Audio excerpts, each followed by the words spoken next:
Hey guys, welcome to Reddit Brew. You know the drill, we're back at it again with the Reddit stories. So let's jump into it, shall we?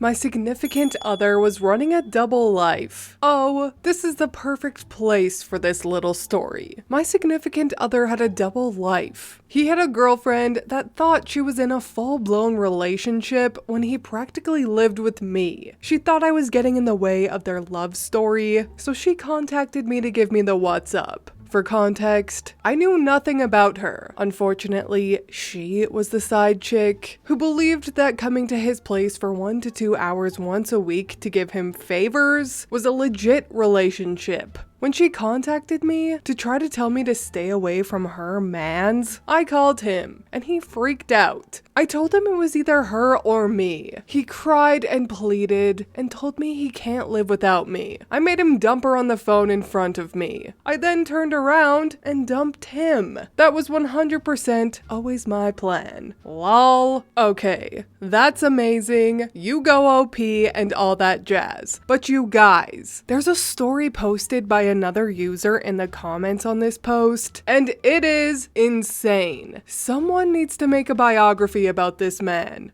B.O.B. Bob, the man who lived a double life. Prepare yourselves for this. My ex-neighbors recently, 5 years ago, got divorced after 47 years of marriage. Why? Because she discovered that after 47 years of marriage, that he had an entire other family, and had that other family for 40 years. 2 kids with family number 1, 3 kids with family number 2. Naturally, during the divorce, she got everything. He got family number 2. I will never understand these situations. I can't even juggle one family with 2 kids. Also, how do you sneak away long enough to take care of either of them long enough without setting off some kind of red flag? I can kind of see an attempt that lasts a year, but an entire lifetime? He was some kind of traveling consultant. So he was home a week, away a week. Plus, he told wife number 1 that his vets group he served in Vietnam built some sort of recovery/retreat house on a nearby lake, and he worked with vets who had PTSD or whatever at the lake house. These 2 things allowed him to be away for long stretches. Wife number 2 knew about wife number 1, so he didn't need another cover story for her. What's most amazing to me was that he would tell wife number 1 about wife number 2, but using a fictitious husband, Bob. Wife number 2 was named Betty, I'm making names up here, and her first 2 daughters were Olive and Brianna. So, B.O.B. Betty, Olive, Brianna. So he'd tell wife 1 how his friends Bob and Betty took the girls to the state fair, or Bob and Betty got a new sofa set, or Bob and Betty spent the week painting the kitchen. But he was Bob. Do you understand? 40 years telling wife number 1 about Bob and Betty. Fucking sociopath.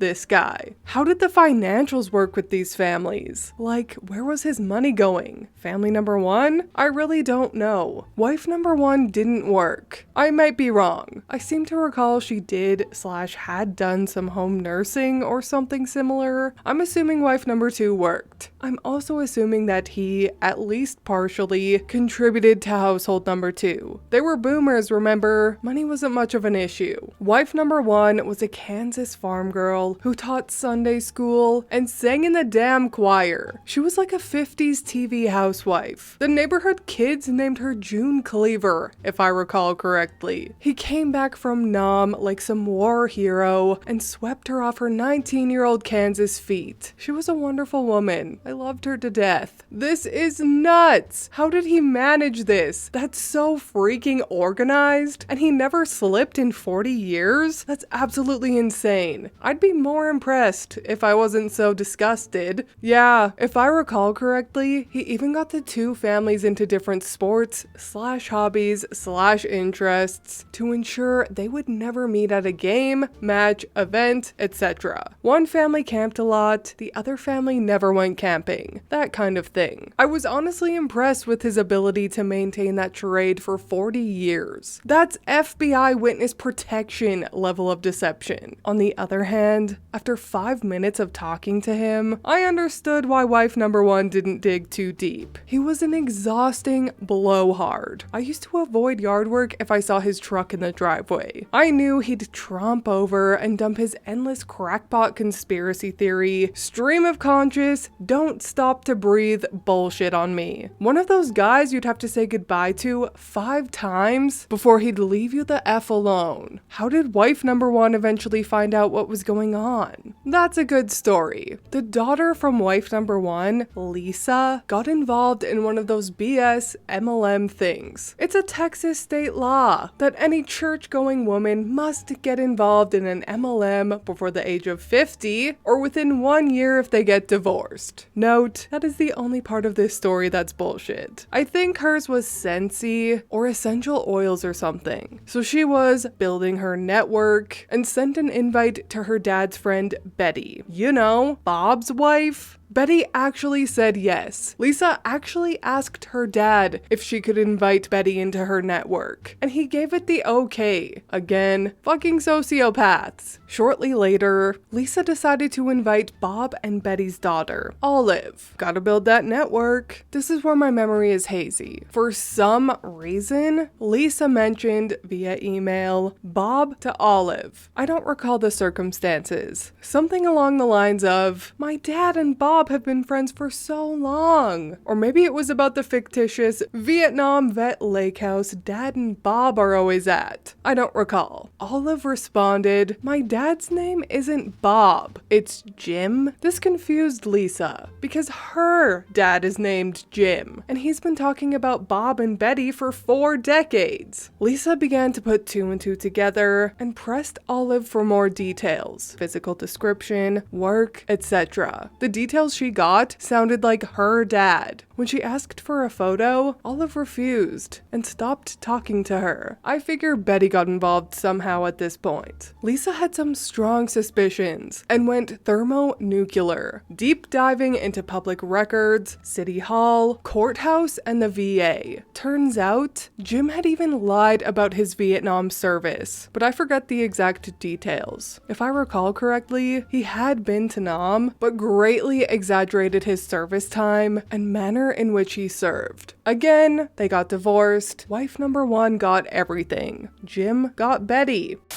Bruh. Firstly, that all sounds exhausting, but I guess these types of things aren't exhausting for literal sociopaths. What really gets me going for this one is the fact that wife 2, Betty, knew about the other family and was totally okay with it. Almost as though they were all living a real-life psychological thriller movie, which I would totally watch, by the way. I'm surprised this didn't end with wife number one getting murdered and stuffed, or as family number one actually just being a figment of Jim's imagination, and Betty didn't have the heart to tell him, so they all just went along with his delusions. Hello, Lifetime Network? I have a new series for you. Please cast Russell Crowe as Jim. So crazy. I'm gonna be thinking about this one for a while. But anyway, that is all from me today. I hope you enjoyed this little gem comment story. If you did, please leave a like and subscribe. I truly appreciate when you do, and I will see you in the next Reddit story. Bye!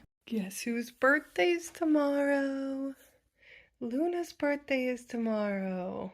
I don't usually let you go in the drawer, but 'cause it's your birthday soon, you're allowed. Are you sleepy? Say, I'm 10. I'm gonna be 10 tomorrow. Who's a good girl?